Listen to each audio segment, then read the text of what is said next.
I have some really amazing feeling restorative yoga poses for helping with SI joint pain. Hi, my name is Mariah. Welcome to Wealthy Boss. Every week I bring you new workout videos, barre, yoga, Pilates. But SI joint dysfunction is something that's near and dear to my heart since it's something I tend to suffer from myself.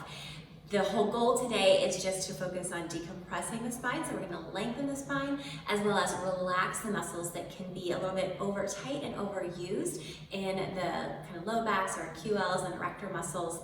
And we're just going to make ourselves feel really nice and relaxed, which is also going to help contribute to feeling better in the SI joint.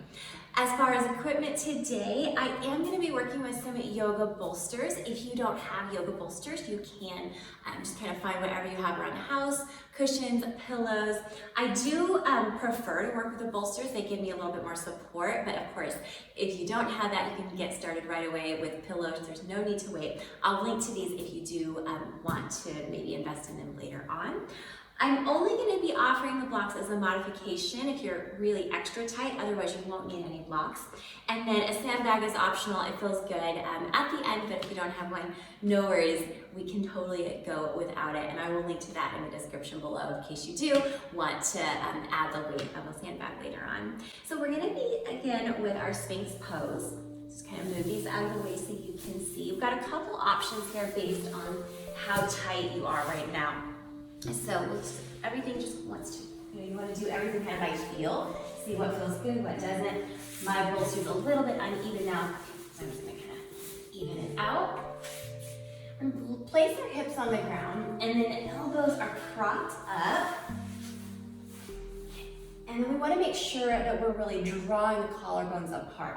Now, if you happen to have either another pillow or a block nearby, it can feel nice to stack. If you are working with a block, you can stack it on the medium level. Place your hands down. That's going to give you a little bit more lift in the sternum so that we can maybe accentuate this even a little bit more.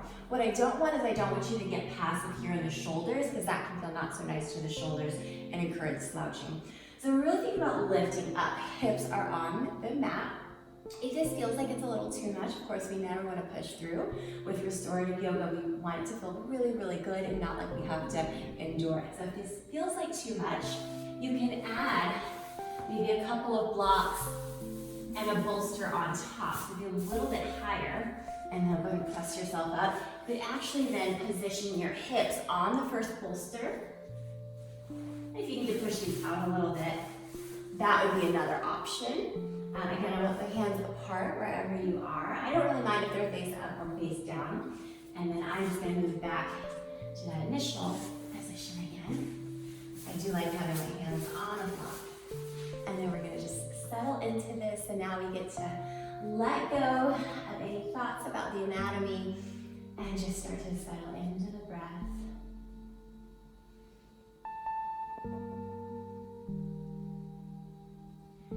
Although the shoulders remain alert to help hold us up and lift that heart to the sky, we consciously send energy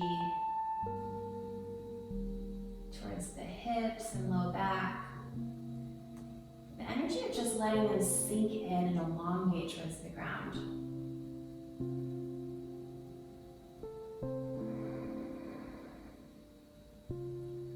Thinking about blossoming shoulders away from each other. Letting go of any gripping sensation in the low back.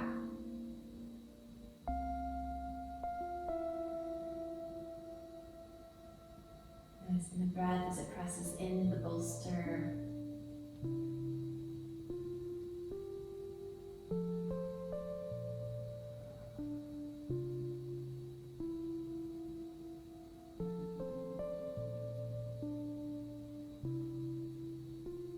About making those breaths a little bit fuller and deeper, smooth and silky, helping them guide you into a state of passivity.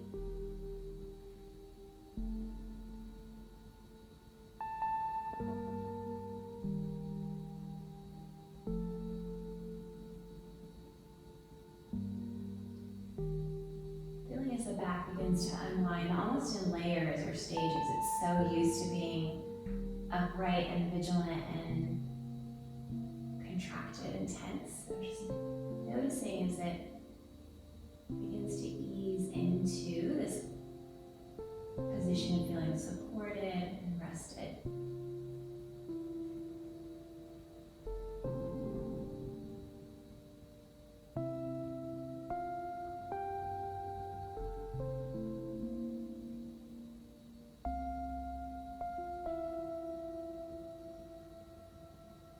And because our shoulders are working a little bit here, we'll just take another few moments in here. We won't hold this one as long as we hold the others, but those will truly be passive poses and they're going to feel so nice. Perfect, and then go ahead and let yourself just kind of drape forward for a moment. And actually before we come all the way out, placing your hands, again, if you have a block or another pillow in front of you, just kind of draping over. Seeing if you can also relax into the neck muscles, which might become just maybe a touch tense during that pose. Perfect. And then taking your hands beside your hips or even to the outside of the bolster, and start to press back. Now we're going to take just a really brief supported child's pose. We don't need to overdo forward folds with an when we have SI joint issues. It can sometimes be not the best thing for it, but having the support of the bolster will make it feel nice. We do typically, when we do an extension stretch, want to have this forward fold, but we just don't want to spend too much time here with our SI joint issues. Again, just feel yourself melting into it. So notice how my knees are actually straddling. I've got the bolster all the way up and towards my groin. And you can place whatever cheek feels more comfortable on your neck down.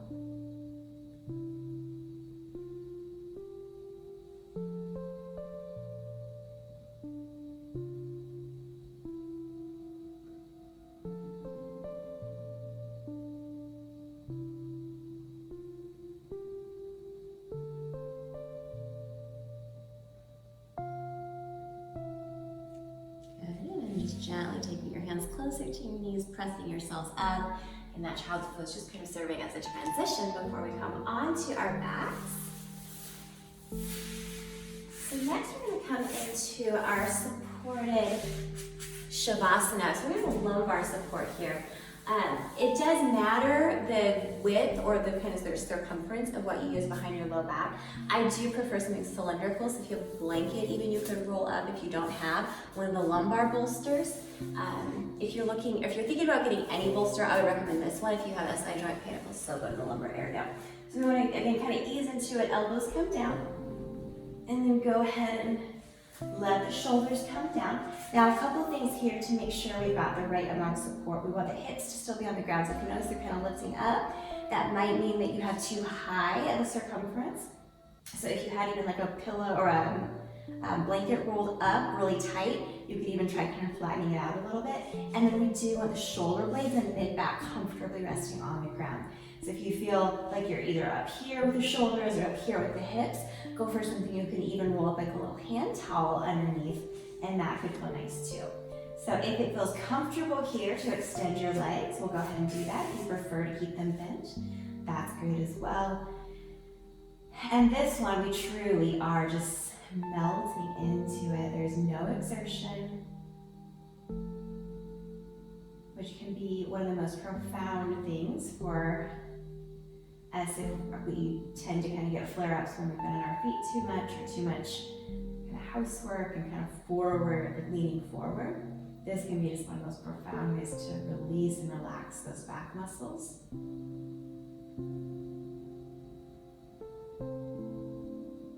So using your breath as you feel the ribs expand, also feel the low back really pressing into that bolster and getting yourself a little massage, and then exhale, seeing if you can soften and relax.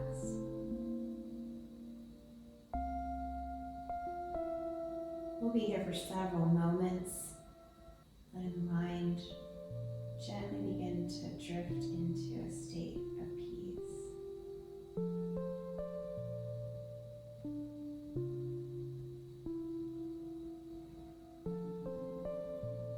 Letting the body and the muscles receive.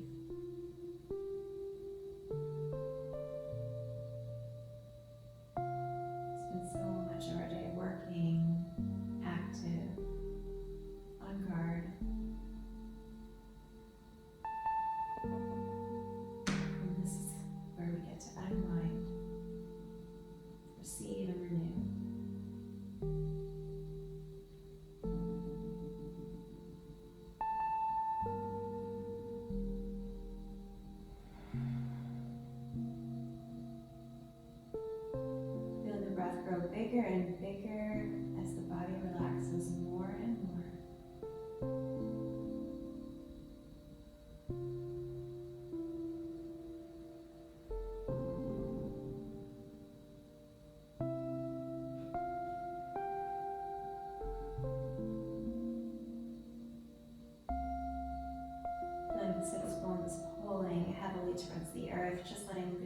gravitational pull. Elongate them towards Mother Earth.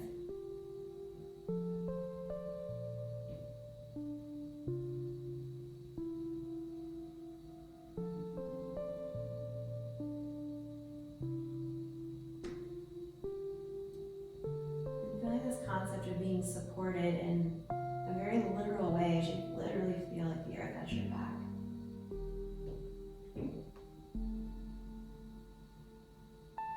Noticing if there are areas in your life that you felt on guard and unsupported. See if we can soften into that a little bit. Giving ourselves a safe space to let go.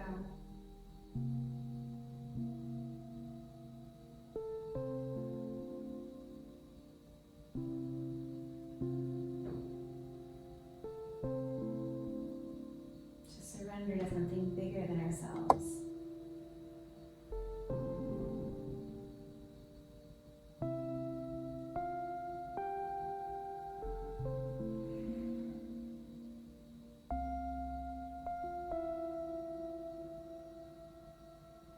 Letting ourselves trust that someone or something could indeed have our back.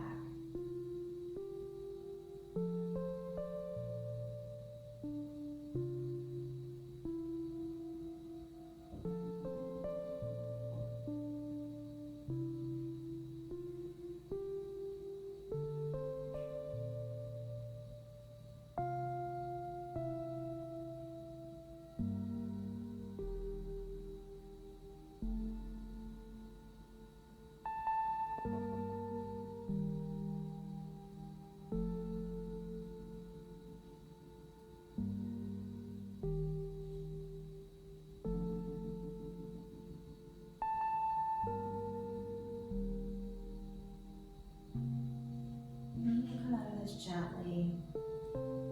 First, just lifting the hips slightly, so we're going to take the seat slightly away from the bolster. You're going to step one foot in towards the bolster and then the other.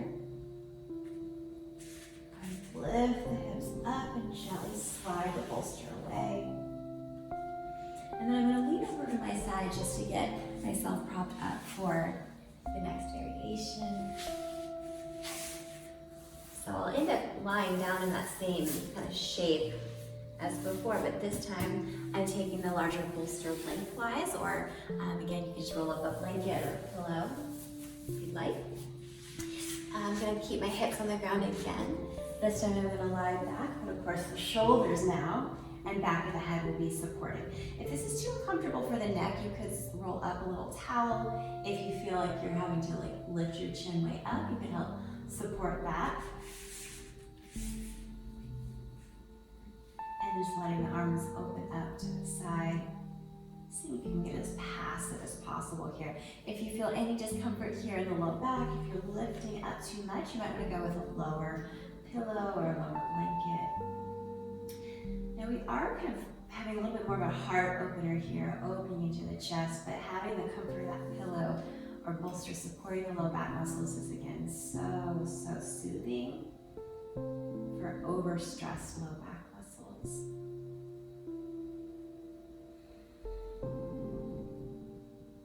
And opening up into the heart and chest can help us decrease stress, which again can be another exacerbator of that SI joint dysfunction.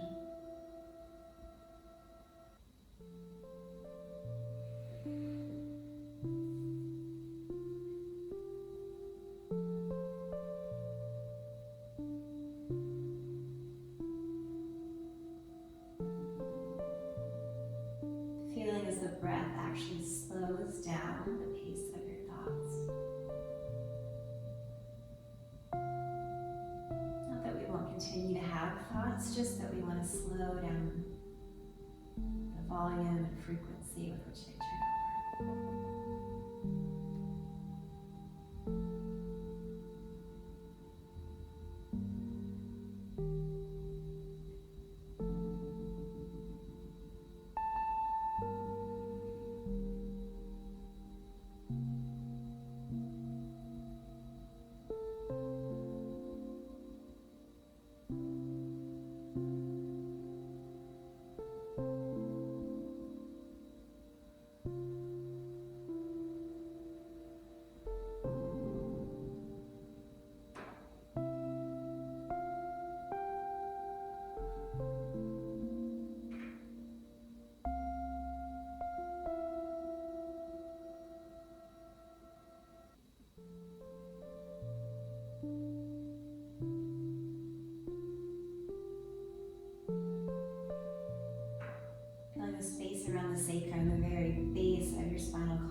musculature around it.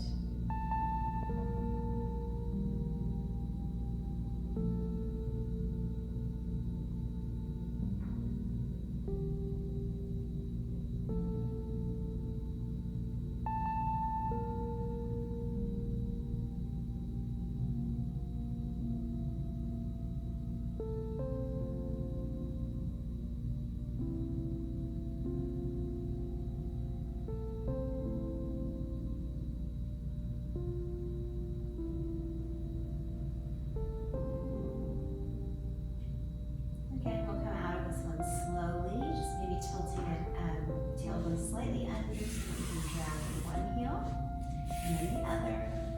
And then let's just go ahead and roll over towards one side. We have one more pose that's really going to be just the crown jewel of the sequence. I'm going to be repositioning my camera because we are going to be up against a wall for this one. So if you need to move over to a wall, just grab one bolster and a sandbag and I'll meet you there.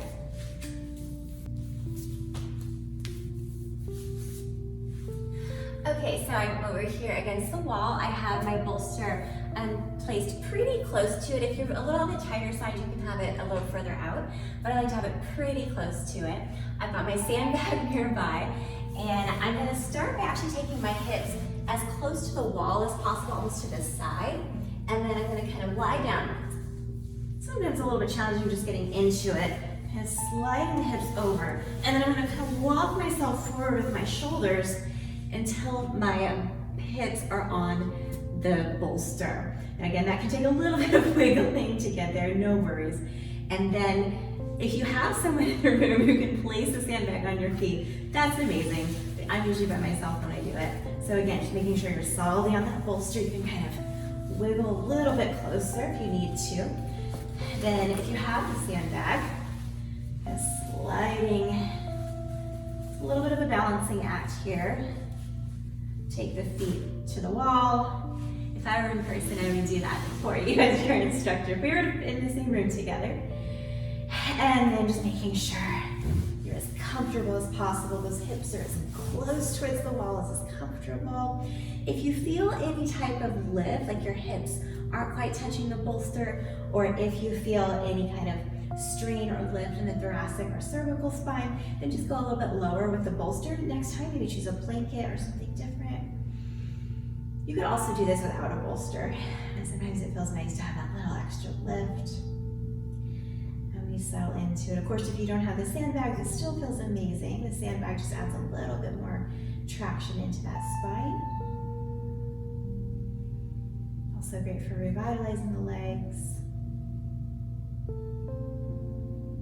stimulating our lymphatic system. So see if you can just let go layer by layer.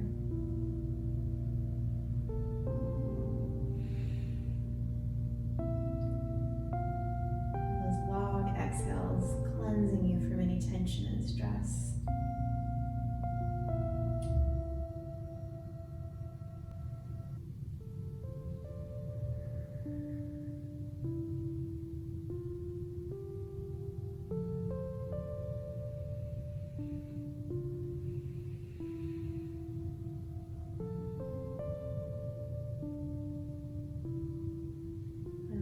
Muscles pressing into that bolster.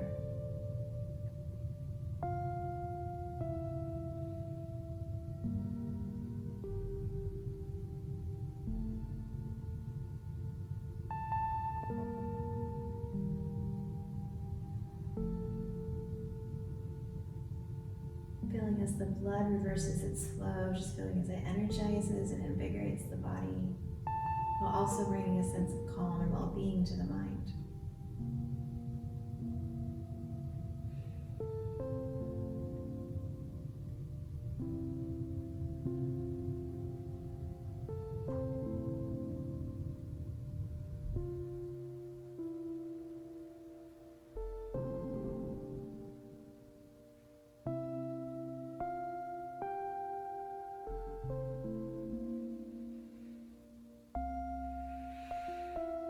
Letting go of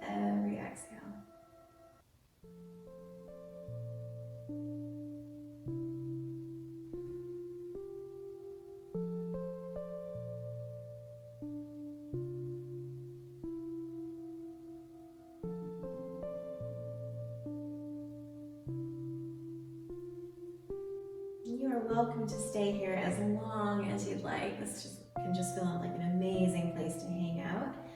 Otherwise, gently sliding heels down the wall, maybe just letting the sandbag tip over to the side. And gently press the hips up, kind of taking the feet to the side so I can slide them off. It doesn't have to be graceful. And I'm so glad you joined this practice with me today. If you're needing more love, more care for your low back, I encourage you to check out my YouTube lower back playlist. It has a lot of special emphasis on SI joint dysfunction. I also would love to share with you another resource if you're ready to become a little bit more systematic about taking care of your low back pain, and that is my free Back BLISS ebook. So you can download that. It's 3 Pilates and yoga essentials to loving your low back. So things that everyone needs to keep in mind when they're wanting to work on building a healthier back. So I invite you to download that for free. I always love hearing from you, so let me know how this practice was for you, and have a beautiful rest of your day. Namaste.